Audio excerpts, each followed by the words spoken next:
lagi sama 89 Engineering. Episode kali ini saya akan bahas ya. Sebenarnya bukannya bahas sih, ingin berbagi kegiatan aja gitu. Jadi bagaimana 89 Engineering itu mengerjakan blok ya, ganti seher. Sepele ya, jadi semua bengkel pun bisa, tapi saya ingin berbagi aja sih gimana versi saya itu ngerjain blok.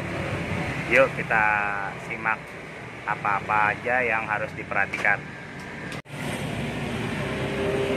Ketebalan liner.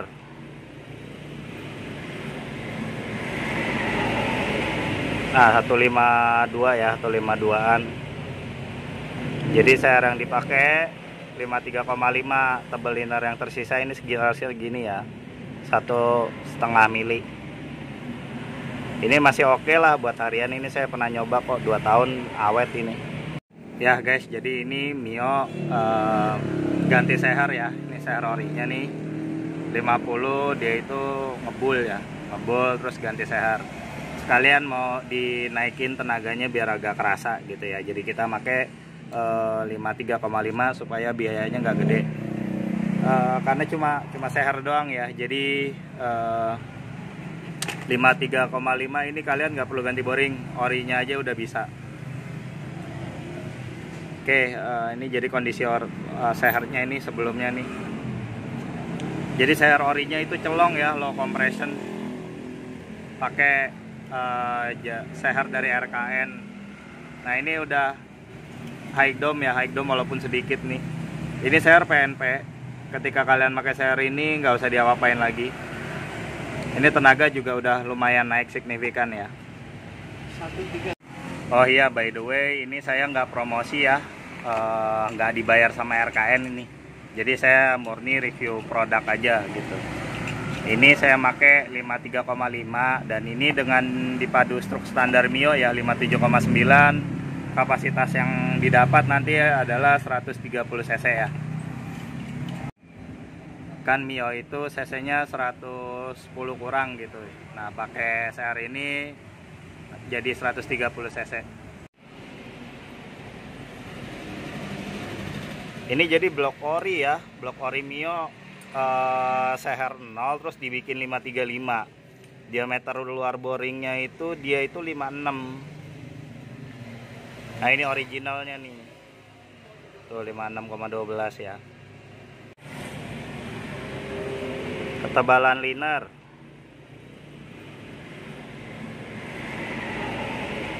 Nah, 152 ya, 152an. Jadi seher yang dipakai 53,5, tebal liner yang tersisa ini sekitar segini ya, 1,5 mili. Ini masih oke lah buat harian. Ini saya pernah nyoba kok, 2 tahun awet ini. Seher apa? Seher kita pakai RKN 53,5. Kelihatan nggak?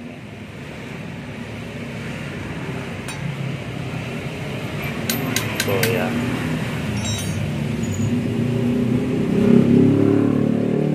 Lima 3,5 ya.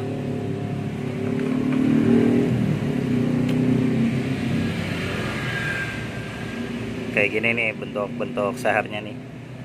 Pin 15 Mio. Ini PNP ya, jadi nggak perlu dibentuk lagi. Sebenarnya kalau mau dientengin sih masih bisa, terserah kalian aja. Ini udah saya pasangin ya, pen seher, ring seher, klipnya udah saya pasangin. RIK ringnya nih, tapi ini RIK-nya dibuat yang di Thailand ya, Riken. Ini lisensi doang nih. Beda loh sama RIK-nya yang untuk seher forget BRT. Ya namanya seher masih di range angka 100 ribuan ya. Tetap nggak sebagus kualitasnya yang seher untuk ring seher untuk seher forget gitu. Coba kita bandingin ring sehernya yang punya BRT. Kan kalau BRT itu ring sehernya dia pakai RIK juga, tapi kalau saya bilang yang RIK-nya BRT Forget itu dia RIK yang premiumnya. Dari dus-dusannya beda dia. Yuk kita lihat yang seher BRT. Nah ini seher BRT-nya ya, forget piston nih. Nah ini beda nih ring sehernya tuh. Jadi dia itu rekan-rekan juga, tapi ini yang premiumnya. Dari segi packingnya juga beda dia. Jadi yang di RKN yang biasa ini, RKN XB, dia bener RKN tapi yang versi lightnya kayaknya. Nah sedangkan ini yang premiumnya nih. Tuh dia ada nomor ini, terus ada. Nah ini yang di BRT dia itu ada dimensi-dimensinya ya. Kok buram sih? Ya begitu dah. Tuh. Nah sedangkan yang Erika ini nggak ada dia. Cuma Recon Corporation tapi nggak ada ukuran dimensinya. Cuma kode-kode aja sih. Nah bedanya yang Recon BRT ini dia itu ada hologram emasnya ya, gitu. Terus dari segi bungkusan dalamnya dia itu juga beda. Nah tuh kayak gini ya, ada plastiknya lagi, dan ini plastiknya beda. Kalau misalkan Erika yang ini tadi udah kebuang sih plastiknya. Dia itu ada plastik kayak gitu tapi dia polos. Terus ada label stiker gitu, stiker kertas. Buatannya ada buat pembuatnya nih, Star Sparta Indonesia, imporan. Nah tadi kan udah ngebahas ya, jadi sekilas review piston, terus ring sehernya beda dengan yang Erika untuk forgetnya ya. Jadi itu ada harga, ada kualitas, kira-kira seperti itu. Lalu selanjutnya apa nih, kita bahas gap ring piston. Nah ini yang banyak apa ya, entah nggak tahu mereka hanya percaya tukang bubut atau nggak ngecek lagi, nggak tahu. Tapi kalau untuk saya ini ngecek ya gap ring piston ini. Jadi sesuai nggak nih sama ori. Tentunya ya kita harus punya data originalnya dulu gitu. Gap ring piston ori Mio kayak apa sih? Nih kayak gini nih.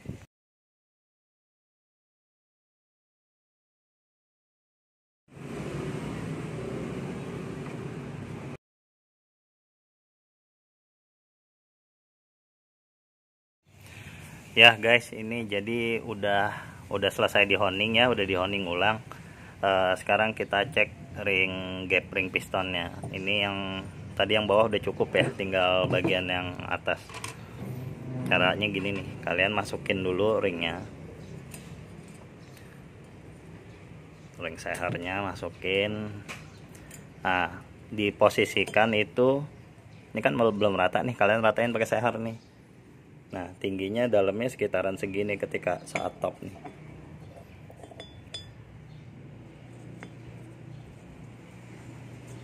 Kira-kira segini dah. Tuh segitu. Nah itu kan yang sekarang nih udah ada celahnya nih. Kita cek celahnya berapa. Kalau yang tadi kan sebelumnya yang belum ada tuh, rapet banget alias. Nah sekarang udah mulai ada nih celahnya nih. Tuh ya.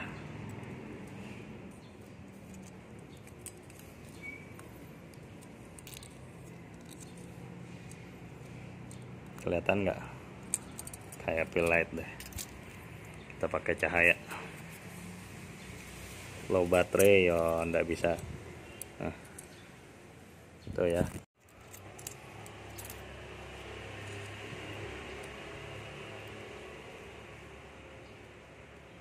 Tuh ya. Jadi masuk ya. Kalau tadi kan nggak masuk nih. Ini udah masuk nih, berarti celahnya 0,05. Lalu untuk cek clearance piston ya, clearance piston maksudnya orang kan rata-rata minta rayon bang gitu ya, jadi clearance-nya dibikin seret gitu. Nah ternyata ada hubungannya dengan ini gitu, ada hubungannya dengan ring piston. Nah tadi kan kita udah dicek nih atas 0,5, bawah 0,5. Sekarang clearance-nya ini kayak gimana gitu. Nah, clearance-nya ini kayak gini nih kira-kira nih. Tuh. Nah, bagian sininya itu kalau ditekan nggak terlalu keras guys, pakai satu jari aja dia bisa sampai bawah. Kan kalau seret dia itu susah ya, bahkan diangkat gini pun kadang suka susah, harus didorong pakai jempol gitu. Nah, ini dengan satu jari aja tanpa tenaga dia udah turun. Ini clearance 0,05 ya, piston gapnya. Ini sama, ini juga didorongnya tanpa tenaga gitu. Nah, untuk racingan biasanya dia dibikin ngelos itu juga tergantung seher yang dipakai ya. Kalau forget itu dia biasanya minta ngelos. Sebenarnya ada dasarnya gitu. Jadi nggak asal, dasarnya itu saya pakai dari Summit Racing ya untuk yang forget piston. Jadi forget piston itu di clearance 0,2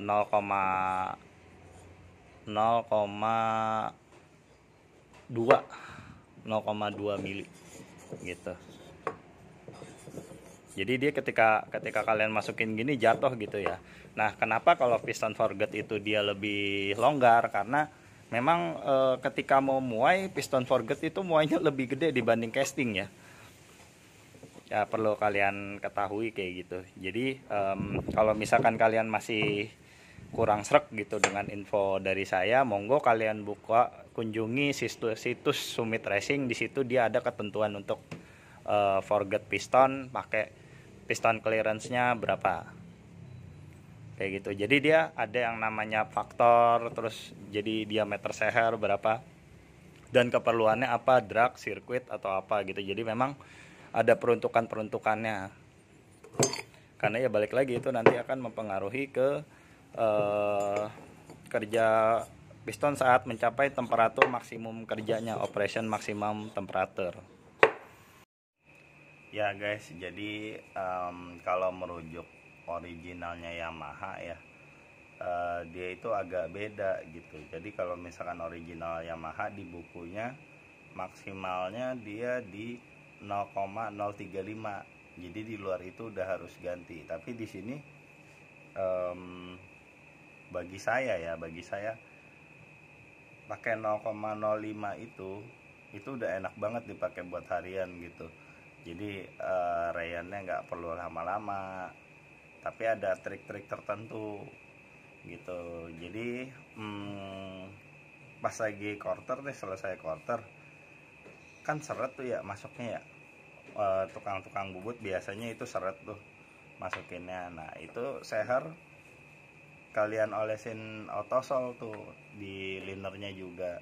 Jadi kalian naik turunin, yang pertama emang seret gitu. Tujuannya apa nih? Kalau kalian amati secara detail bagian liner ini, bagian dinding piston ini, dia itu nggak halus guys, dia itu kasar. Nah, tujuannya di autosol ini kita ngilangin kasarnya si apa ya namanya, proses machining ya. Proses machiningnya ini kita halusin pakai autosol. Kenapa nggak diamplas bang? Ini agak beresiko ya ketika kalian ngamplas, karena rata bisa yang terjadi itu ratanya nggak sama gitu. Takutnya apa, ntar yang di sini masih rapet, yang di sini kelewat longgar gitu ya, nanti akan ngeletek jadinya. Mendingin autosol, di autosol kalian olesin autosol di bloknya juga nih, di sini nih kalian autosol, terus kalian masukin, terus kalian turun naikin nih tuh gitu. Memang agak berat sih awal-awalannya ya, jadi emang pas seret itu nanti kalian turunin tuh, nekan pakai jempol gitu ya, terus narik lagi, agak lumayan lama, mungkin kalian turun naikinnya itu sekitaran 1 jam ya. Nah, 1 jam itu nanti baru dia mulai ngikis material ininya nih, nanti jadi halus dia gitu. Nah, jadi halus nanti yang setelah didapat hasil akhirnya adalah 0,05. Nah, 0,05 ini ngeceknya gimana? Bisa kalian pakai mikrometer ya. Cuma kalau misalkan nggak punya alat, kalian pakai filler gauge tuh, filler gauge 0,05. Cara ngeceknya gimana? Yuk, nih kita lihat nih. Ini udah disiapin ya filler gauge 0,05.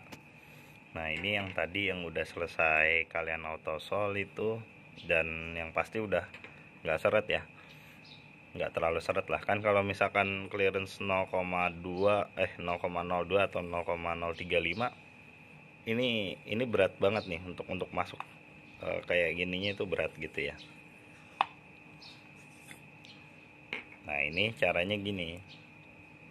Ini kan saya masuk nih, tapi sebelum masuk kalian masukin filler nih kayak gini. Jadi masuknya barengan filler ya.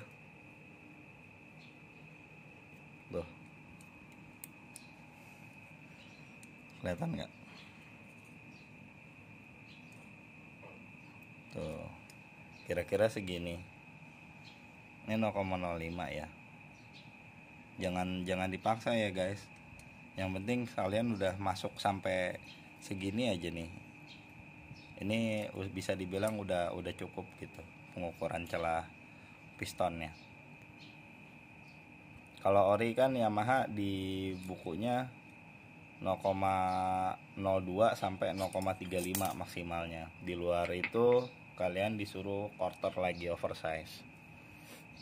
Cuma apa ya, kurang enak aja gitu dipakainya, jadi lama gitu, kalian harus rayan dulu. Ini adalah cara cepat dari 89 Engineering supaya motornya bisa langsung kalian pakai gas. Kan orang males ya nunggu lama ya, rayannya kelamaan 1000 dulu. Ini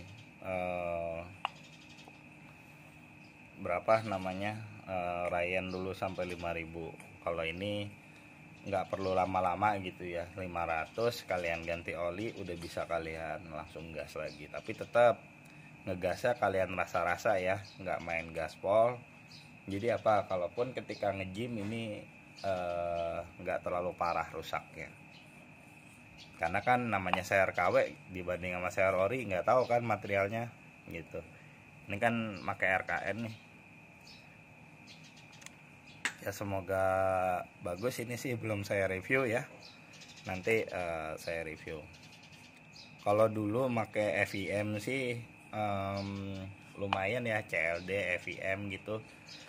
Settingan kayak gini tuh nyampe 2 tahunan bloknya gitu, masuk ke 2,5 tahun dia itu baru mulai agak berisik. Sebenarnya sih berisiknya itu nggak tahu emang dari blok atau dari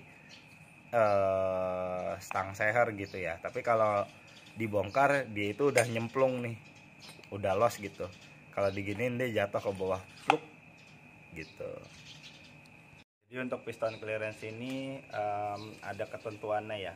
Tadi yang seperti saya bilang dari Yamaha, setelah ini nih saya akan lampirkan nih nilainya gitu ya. Jadi memang bukan isapan jempol atau katanya. Nah, tapi ini adalah dari Yamaha manual book service. Oke, yuk kita lihat gimana data piston clearance versi Yamaha.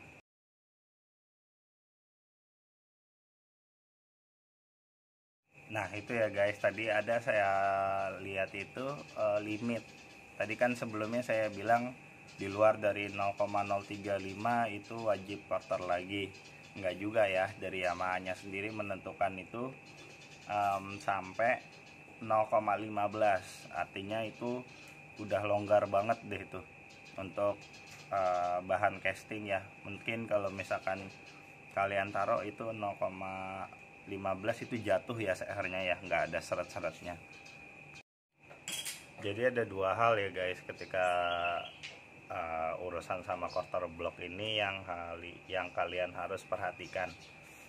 Yang pertama yaitu piston clearance, dan yang kedua piston gap. Nah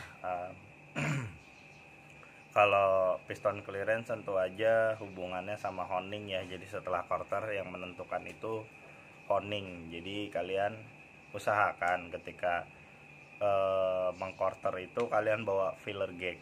Itu aja deh minimal dulu. Nah lalu untuk piston ring gap ini setelah jadi ya, Jadi setelah kalian piston clearance-nya udah kalian tentukan, udah cocok nih, baru ring piston gapnya itu kalian setting sendiri. Jadi orinya itu bukannya nggak diapa-apain ya, itu bisa kalian gerinda tuh. Nah, tadi kalau kayak kemarin kan misalkan piston clearance udah dapet nih, tapi si ring pistonnya rapet ya, nggak ada celah. Nah, itu kalau misalkan piston clearance udah dapet, kalian gerinda aja itu ring pistonnya, kalian gedein lagi gapnya. Jadi gedein laginya ukurnya ya udah digerinda sedikit-sedikit gitu ya, kalian cocokin lagi pakai nilainya yang sebelumnya udah saya kasih tahu tuh 0,1 sampai 0,25 itu. Jadi mungkin ini kan kemarin 0,05 ya, kayaknya akan saya gedein lagi nih, ring pistonnya akan saya gerinda, jadi pakainya itu gapnya di 0,1 ya. Kayak gitu ya. Untuk second ring mungkin saya pakai 0,08. Itu supaya apa, kan yang ring atas itu dia yang berhubungan langsung sama pembakaran ya, jadi otomatis lebih panas. Sedangkan second ringnya itu dia di bawahnya. Nah, second ring mungkin saya akan bikin sedikit lebih rapat ya. Jadi dua hal itu penting ya, antara piston clearance dan ring piston gap, yang akan menentukan keawetan dari motor kalian ya. Kayak gitu sih ketika mortar di 89 Engineering. Memang nggak asal mortar aja, tapi ada pekerjaan tambahan gitu yang membuat motor kalian itu lebih proper untuk digasnya ya. Walaupun kayak misalkan langsung ngebubut gitu ya, langsung ngebubut juga bisa langsung dipakai sih, tapi ya di 89 Engineering ada nilai-nilai yang diterapkan. Oke, segitu aja pembahasan quarter box